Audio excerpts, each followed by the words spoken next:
या उम्र व तेरी जाली।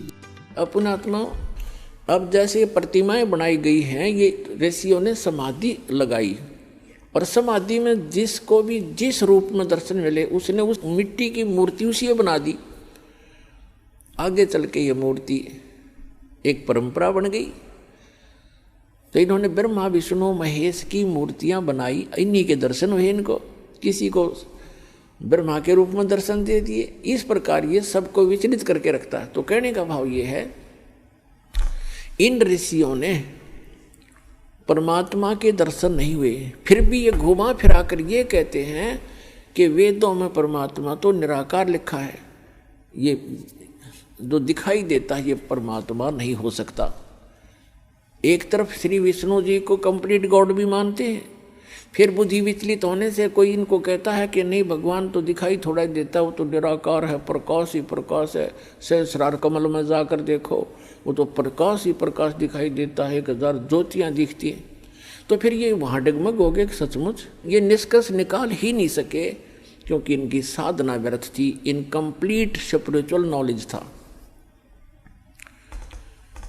तो चुनक ऋषि ने हजारों वर्षों तक परमात्मा प्राप्ति के लिए कोशिश की, भगवान मिले नहीं, और ये एटम बम बन जाते हैं ज़्यादा तप और जप करने से, इस काल तक की भक्ति करने से।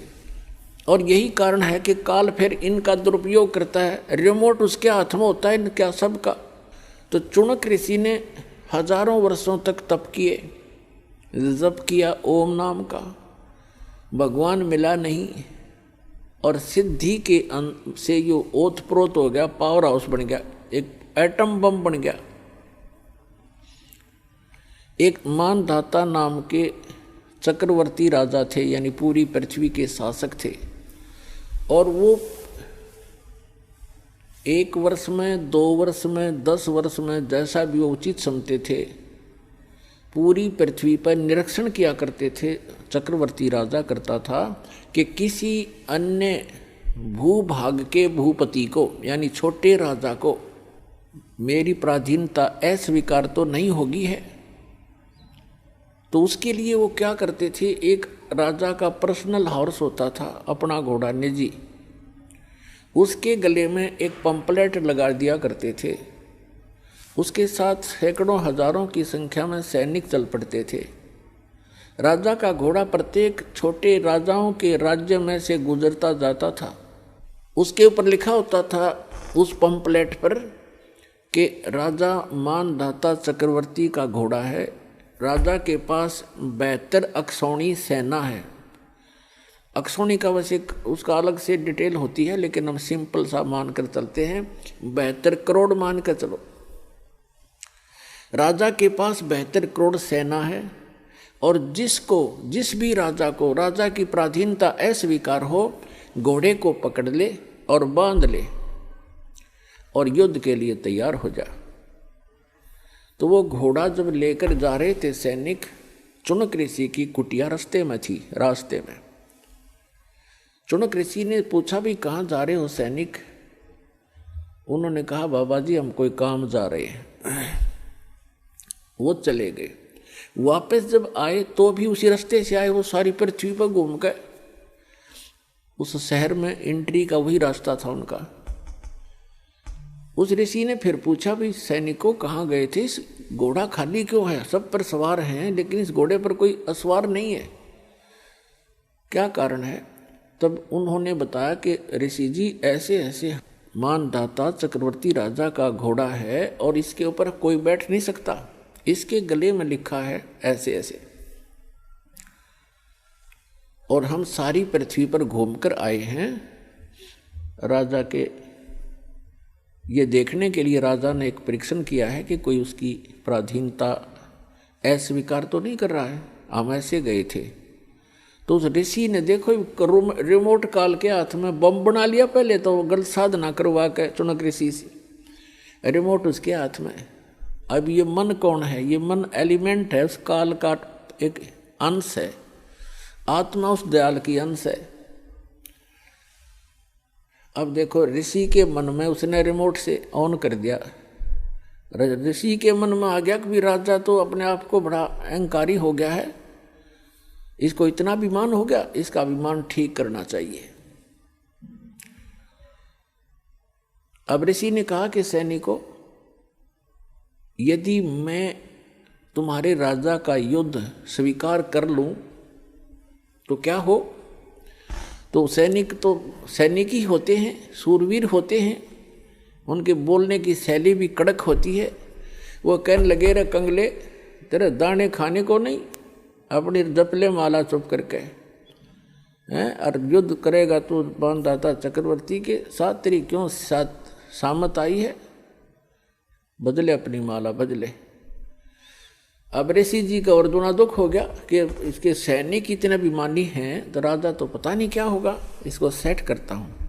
तो चुनक ऋषि ने कहा कि भाई मैंने स्वीकार कर लिया तुम्हारे चक्रवर्ती राजा का युद्ध, और इस घोड़े ने बांध दो मेरी कुटिया के, इस पेड़ के।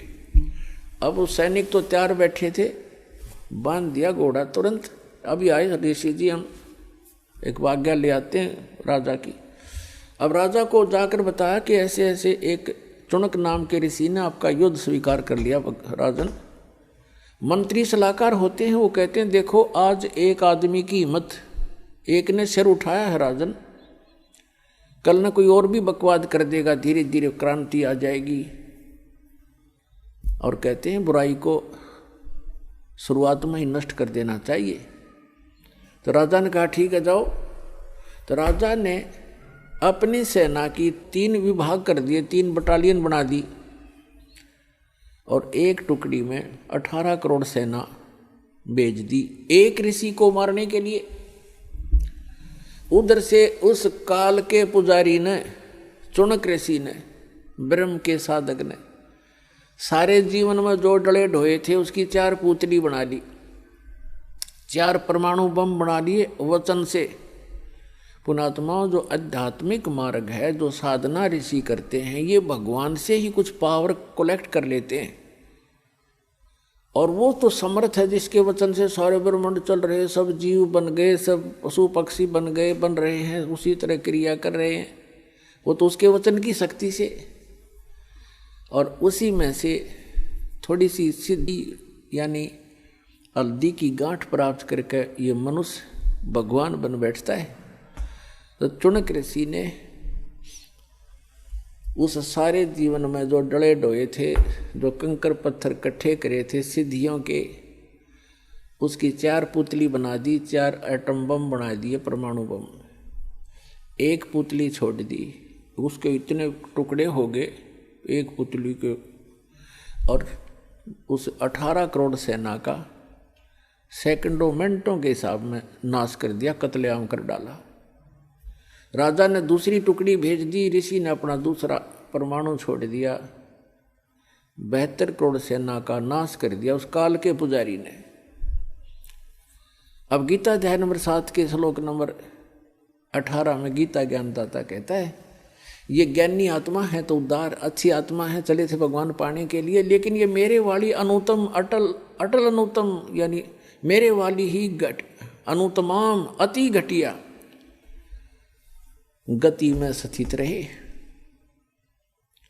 अब देखो, चुनक ऋषि ने 72 करोड़ सेना का नाश कर दिया। पुण्यात्माओं,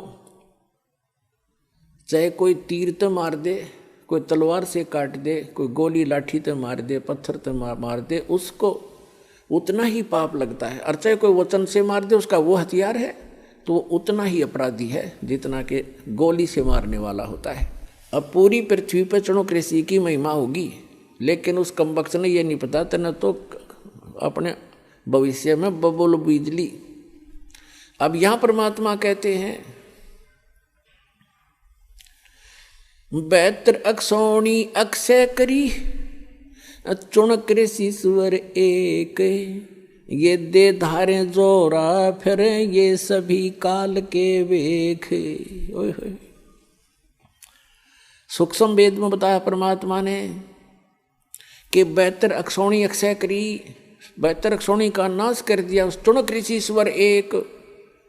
पुण्यात्माओं, ये सूक्ष्म वेद की वाणी कोई बालकों की नहीं है, ये इतना गूढ़ रहस्य छुपाए हुए हैं अपने अंदर। ये इन आज तक के ये कबीर पंथीर फलाने इन रोज पढ़ते थे, गरीबदासी इनका कख भी समझ में नहीं आया। चुणक ऋषि स्वर एक, ऋषि स्वर जैसे मुनि मुनिवर, ऋषि ऋषिवर, ऋषिश्वर यानी ऋषियों में श्रेष्ठ, उन श्रेष्ठों में भी श्रेष्ठ, परम श्रेष्ठ ऋषि। उस परम श्रेष्ठ ऋषि के ये काले कर्म है, ये कर्तव्य है काले कारनामे। क्या बताते हैं कि 72 अक्षौणी अक्षय करी चुणक ऋषिश्वर एक, उस अकेले ने 72 करोड़ का नाश कर दिया। और फिर बताते हैं दे धारे जोरा फिरे, जोरा माने मौत, क्या ये चलती फिरती मौत है तुम जिनको ऋषि कहा करते थे, ये दे धारे जोरा फिरे, जोरा माने मृत्यु, ये सभी काल के भेख।